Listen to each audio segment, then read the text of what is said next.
मामा मामीच्या बेडरूममध्ये मी झोपलो. एका साईडला मामा होते आणि एका साईडला मामी. दोघांच्या मध्ये मी झोपलो होतो. मामाला झोप लागल्यावर मी मामीच्या थोडं जवळ गेलो. नंतर रात्री असं काही झालं की मी प्रमोद मामाच्या गावी गेल्यावर मी एका स्पेशल रूममध्ये राहत होतो आणि रात्री तिथेच एकटाच झोपायचो. मी मामीला कित्येक वेळा डोकावून बघत असे तिच्या बेडरूममध्ये.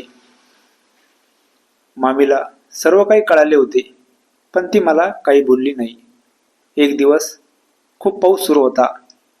विजेचा कडकडाट आणि ढगांचा गडगडाट सुरू होता. माझ्या मनात एक विचार आला.